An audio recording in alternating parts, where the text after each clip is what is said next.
BSc agriculture അതിൻ്റെ സാധ്യതകൾ, ഈ വർഷം കേരളത്തിൽ കിട്ടാൻ സാധ്യതയുള്ള വിദ്യാർത്ഥികൾ ആരൊക്കെയാണ്, ഇനി കിട്ടാൻ സാധ്യത ഇല്ലാത്തവർ എന്ത് ചെയ്യണം എന്നതിനെ പറ്റിയാണ് വളരെ അർജൻറ്റായിട്ടുള്ളൊരു മെസ്സേജാണ്.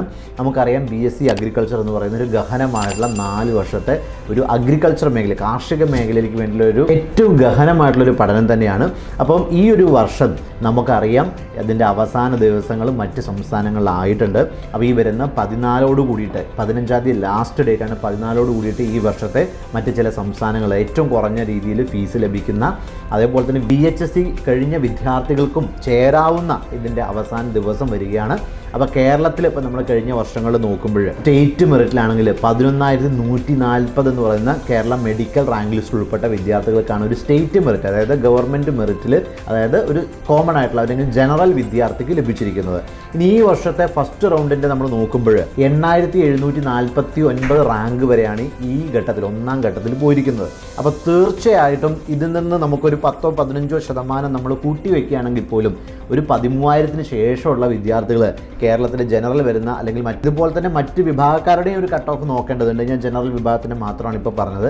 അപ്പോൾ അത്തരം വിദ്യാർത്ഥികളെ സംബന്ധിച്ചിടത്തോളം അവർക്ക് വേറെ വഴികളില്ല. BSc അഗ്രികൾച്ചർ പഠിക്കണമെന്നുണ്ടെങ്കിൽ കേരളത്തിലെ PSC അംഗീകരിച്ച വിവിധ സംസ്ഥാനങ്ങളിലെ അവസാന ഡേറ്റ് ഈ വരുന്ന 14-15 കൂടി തീരുകയാണ്. അപ്പോൾ തീർച്ചയായിട്ടും അതിനകത്ത് അറ്റ്ലീസ്റ്റ് രജിസ്ട്രേഷനെങ്കിലും നമ്മൾ ചെയ്തിട്ടെങ്കിൽ മാത്രമാണ് പിന്നീട് നമുക്കതിൻ്റെ സീറ്റ് പോലും എടുക്കാൻ സാധിക്കുക. അപ്പോൾ നിങ്ങൾ ചെയ്യേണ്ടത് ഇതിനൊരു ഈ ഒരു 10-15% ശേഷമുള്ള വിദ്യാർത്ഥികൾ, ശരിക്കും പറഞ്ഞു കഴിഞ്ഞാൽ ആ ഒരു റാങ്ക് തന്നെ ഇപ്രാവശ്യം വരുമെന്ന് നമുക്ക് പറയാൻ സാധിക്കില്ല, കഴിഞ്ഞ വർഷത്തെ ഒരു സൂചകം മാത്രമാണ്. അപ്പോൾ തീർച്ചയായിട്ടും അതിൻ്റെ ശേഷമുള്ള മുഴുവൻ റാങ്കുകാരും രജിസ്ട്രേഷനെങ്കിലും തീർച്ചയായിട്ടും ചെയ്തിടുക.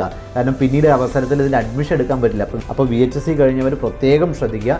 നിങ്ങൾക്ക് കേരളത്തിന് പുറത്ത് കർണാടകത്തിൽ, തമിഴ്നാട്ടിൽ നിന്നും അഡ്മിഷൻ എടുക്കാൻ അവിടുത്തെ ഈ റൂളുകൾ സംബന്ധിച്ച് തീർച്ചയായിട്ടും അഗ്രികൾച്ചർ ഈ വർഷം പഠിക്കാൻ ആഗ്രഹിക്കുന്ന 8,20,000 തുടങ്ങി കുറച്ച് മുകളിലേക്ക് ഒരു അഫോർഡബിൾ പ്രൈസുള്ള മുഴുവൻ ആളുകളും ഈ വീഡിയോ കണ്ടതിന് ശേഷം ഉടൻ തന്നെ താഴെ കാണുന്ന നമ്പറിൽ കോൺടാക്ട് ചെയ്യുക. രജിസ്ട്രേഷനുകളും ചെയ്തിടുകയാണെങ്കിൽ പിന്നീട് നമുക്ക് ഇവിടെ കിട്ടാത്ത സാഹചര്യത്തിൽ പോലും നമുക്ക് സീറ്റ് എടുക്കാൻ സാധിക്കും. അപ്പോൾ തീർച്ചയായിട്ടും ഉടനടി തന്നെ നിങ്ങൾ BSc അഗ്രികൾച്ചർ പഠിക്കാൻ ആഗ്രഹിക്കുന്നുണ്ടെങ്കിൽ കോളേജുമായിട്ട് കോൺടാക്ട് ചെയ്യുക. Best wishes.